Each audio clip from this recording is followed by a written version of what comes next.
আসসালামু আলাইকুম ভিউয়ার্স, আশা করি আপনারা সবাই ভালো আছেন। আজকের এই ভিডিওতে আমি আপনাদেরকে দেখাবো কিভাবে একটা হার্ড ডিস্ক এবং এসএসডি কার্ড পার্টিশন করবেন। অনেকে জানে এবং অনেকে জানে না। তো যারা জানে না তাদের জন্য আজকে এই ভিডিওটি। তো কথা না বাড়িয়ে চলুন শুরু করি। তো হার্ড ডিস্ক এবং এসএসডি কার্ড পার্টিশন করার জন্য সর্বপ্রথম আপনাদেরকে এই যে দিস পিসি অথবা মাই পিসি এখানে ডাবল ক্লিক করতে হবে। এখানে ডাবল ক্লিক করার পরে আপনারা এখানে দিস পিসি অথবা মাই পিসি এখানে ডাইন সাইডে ক্লিক করবেন। ক্লিক করার পরে এখানে ম্যানেজ অপশনে ক্লিক করবেন। ম্যানেজ অপশনে ক্লিক করার পরে এখানে ডিস্ক ম্যানেজমেন্ট এখানে ক্লিক করবেন। আপনাদের এখানে সবগুলো ভলিউম শো করবে। শো করার পরে আপনারা যে জায়গা থেকে হার্ড ডিস্কটা পার্টিশন করতে চান, ধরেন আমি এই যে 45 জিবি এই জায়গাটা ফাঁকা আছে, এটা আনলিস্টেড, এখান থেকে আমি এটা পার্টিশন করতে চাই।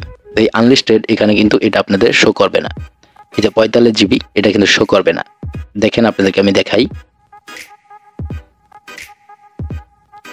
এই যে দেখেন এখানে কিন্তু কোনো রকমের 45 জিবি শো করে নাই।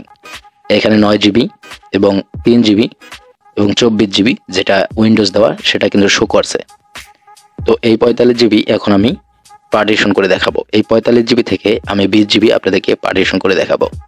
তো তার জন্য আপনাদের এই 45 জিবির এখানে এসে এই আনলিস্টেড এখানে ক্লিক করে তারপরে এখানে নিউ সিম্পল ভলিউম এখানে ক্লিক করবেন। ক্লিক করার পরে নেক্সটে ক্লিক করবেন। ক্লিক করার পরে এখানে যে অপশনটা আছে এখানে আপনাদেরকে 20 জিবি অথবা আপনারা যে কয় জিবি হার্ড ডিস্ক পার্টিশন করতে চান তা ক্যালকুলেট করে বসিয়ে দিতে হবে। তো আমি আপনাদেরকে 20 জিবি দেওয়ার জন্য ক্যালকুলেট করে দেখাই। তো 1024 এমবিতে 1 জিবি, 1024 গুণন ধরেন আমি 20 জিবি হার্ড ডিস্ক পার্টিশন করব। তো আমার এখানে দেওয়া লাগবে 20,480 এমবি।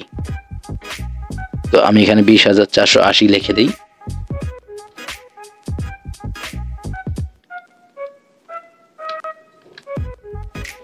এখানে লেখার পরে আপনারা নেক্সটে ক্লিক করবেন।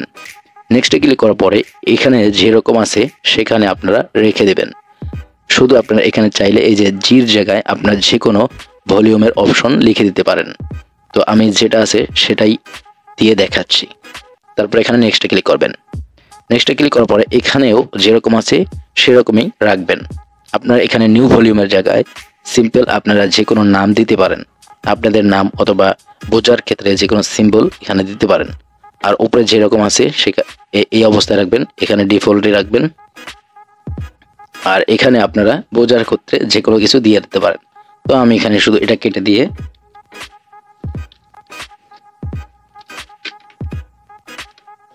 এখানে নিউ এম দিলাম।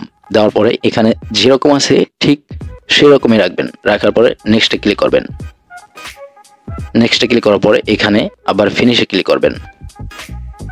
ফিনিশে ক্লিক করার পরে এখানে দেখতে পাচ্ছেন নিউ এমজি লেখা আসছে, মানে আমার এই হার্ড ডিস্কটা পার্টিশন হয়ে গেছে, 20 জিবি পার্টিশন হয়ে গেছে। এখন বাকি রইল এই 25 জিবি। এই 25 জিবি কিন্তু আনলিস্টেড। এটা লিস্টেড করার জন্য আপনারা এখানে কি করবেন, এখানে ডাইন সাইডে ক্লিক করবেন। ডাইন সাইডে ক্লিক করার পরে এই যে নিউ সিম্পল ভলিউম এখানে ক্লিক করবেন। আবার ক্লিক করার পর নেক্সটে ক্লিক করবেন। এখন এই যে 25 জিবি এটা পুরোটাই দেওয়ার জন্য এখানে লাস্টে এখানে মাউসের এই ফাঁকা করে ক্লিক করবেন। ক্লিক করার পর নেক্সটে ক্লিক করবেন, আবার নেক্সটে ক্লিক করবেন, আবার নেক্সটে ক্লিক করবেন, তারপর ফিনিশ দেবেন। আমার এই 25 জিবি কিন্তু আনলিস্টেড থেকে এই 25 জিবি শো করবে। তো দেখতে পাচ্ছেন এই যে নিউ ভলিউম এইস আমার এই 25 জিবিও কিন্তু এখানে শো করছে। এই যে 20 জিবি আমি হার্ড ডিস্ক পার্টিশন করেছিলাম আর 25 জিবি আনলিস্টেড ছিল। বোঝানোর জন্য আপনাদেরকে আমি একবার ব্যাগে এসে দেখাই। এই যে দেখেন এই যে নিউ এমজি এই ভলিউম আমি 20 জিবি পার্টিশন করেছিলাম। আর যে নিউ ভলিউম এইস এই যে 25 জিবি আনলিস্টেড ছিল এটা আমি এখানে শো করিয়ে নিলাম। তো আশা করি বুঝতে পেরেছেন। ভিডিওটি ভালো লাগলে এবং হেল্পফুল হলে আমার এই ছোট্ট চ্যানেলটি সাবস্ক্রাইব করবেন এবং পাশে থাকা বেল আইকনটি বাজিয়ে দেবেন। নতুন নতুন ভিডিও পেতে আমাদের সাথে থাকবেন। সবাইকে অসংখ্য ধন্যবাদ।